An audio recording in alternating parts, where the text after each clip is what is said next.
What is up, you guys? Glitches here, coming at you with another Dauntless video. Today I'm going to be bringing you a quick video about all the new updates that just dropped with patch 1.4.1. It's going to be a quick little video. There isn't too many updates this time around, but the few updates we did get were pretty important, so let's jump right into it. First off, we got some behemoth updates. The main big one is Agaris.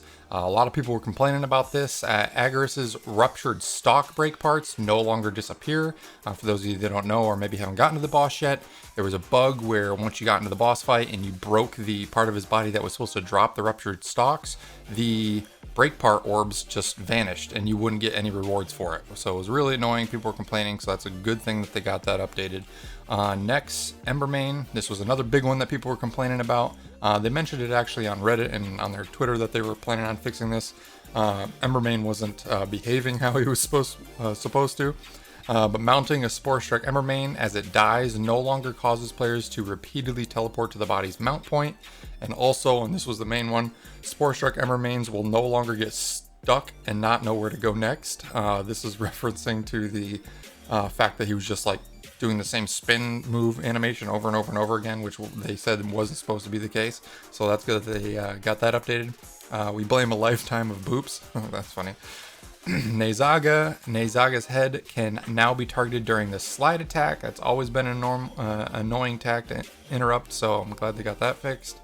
Blaze Rezakiri fireballs no longer fire repeatedly if you stagger one out of an attack. This was another big one that I'm glad that they fixed. I ran into this a bunch of times. The Shroud Interrupt visual alert, the little 3 exclamation marks that pop up, will now disappear after the interrupt window ends. Before, the bug would happen and those exclamation marks would appear and stay on for the remainder of the hunt, which was really annoying. Scrave tornadoes can now collide with slayers, so it looks like some collision detection fixes there. Real quick, war pikes and hammers got some updates. War pike no longer has an input delay between strikes and a combo and dodging. And hammers transmog with the champion's hammer skin will now apply damage correctly. So that's good. So I guess damage wasn't being applied if you had that skin on. That ain't good. Lastly, Thrax Weapons. The press to activate prompt on Thrax's weapon legendary abilities now activates properly with sword, warpike, and chain blades. Next up, we have some big escalation updates.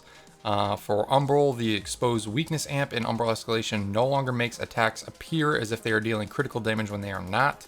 So that's more of a visual bug that they fixed. And then with Terra escalation, let's see what they changed. Yep, this one I ran into. Reaching escalation level 25 in Terra escalation talent tree now stops charge aether experience from dropping. Before, once you hit level 25, if you were in the middle of a hunt and you surpass the end point, the experience bar would just keep filling up even though there's no additional level that you can go. The ambience in Terra escalation's final arena no longer plays over top of the combat audio. Flower grass patches in Terra escalation will no longer float. Various tree branches now have proper collision parameters. And then it looks like they have some clipping issues that they updated as well with different parts of the escalation arenas. Bug fixes for cosmetics. Fixed a bug where Master's Hat helmet skin shadows were displaying incorrectly. Slayer noses will no longer clip through the Thornguard crest helmet or Sentinel's mask helmet skins. And lastly, the survival goggle helmet skin no longer shakes. Slayer links, this was a big one. I ran into this a ton of times. I'm sure you guys did too. Canceling a Slayer link, then inviting the same person to link no longer results in a failure. Before, if you guys kind of like cancel out at the same time and tried re-inviting, it wouldn't let you re-invite and you'd have to like restart your whole game. It was really annoying. Players can now click the unlock link button, and players can no longer link all 3 of their Slayer links to a single friend. I didn't know you could do that anyway. That's interesting.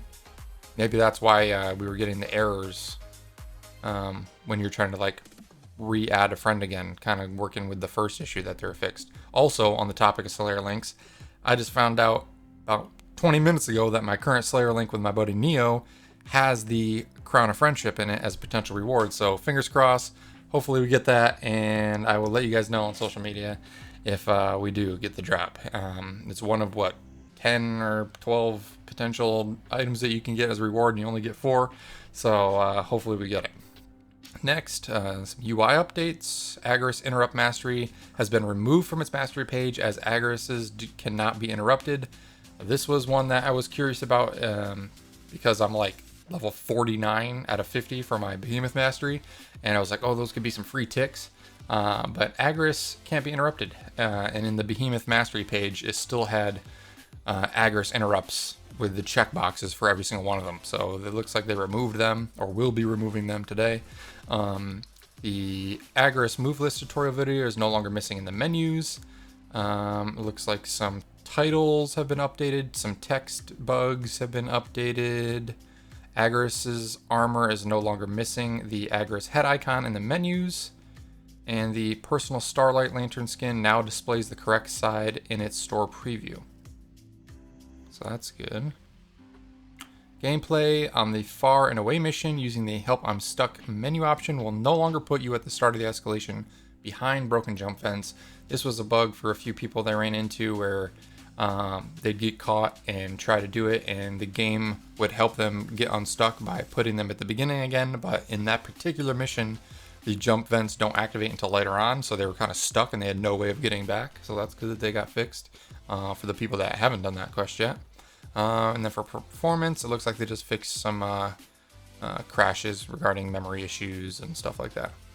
But yeah, that's pretty much it. Like I said, not too many this time around, but the few that they did fix were pretty important, so it's a good thing they got those updated. That being said, that's all I got for you guys today. If you guys enjoyed this video, found it informative, be sure to hit that like button. And if you want to stay up to date on all my future content, consider hitting the subscribe button as well. It really helps. Also, I am about probably a few hours or so away from finishing my next Behemoth breakdown video. You guys showed a lot of support for that first one, my Nasher video. Maybe I'll put a link for that down in the description. Yeah, that's almost done, so keep an eye out for that as well. But until then, I will catch you guys in the next one. Hope you all had a great day. See you later. Thanks so much for watching, you guys. I hope you enjoyed the video. If you did, be sure to hit that like button. Also, if you're looking to join a killer community of like-minded gamers, then be sure to click the link in the description and join the Glitch Gang Discord server. We continue to grow every day, and it's filled with all your favorite game discussion channels, as well as several LFG channels to help you find that perfect group for your next hunt or raid. Lastly, if you're new to the channel and want to keep up to date with all my future content, then consider hitting that subscribe button and turn on those notifications. Hope you all had a great day, and I will catch you on the next one.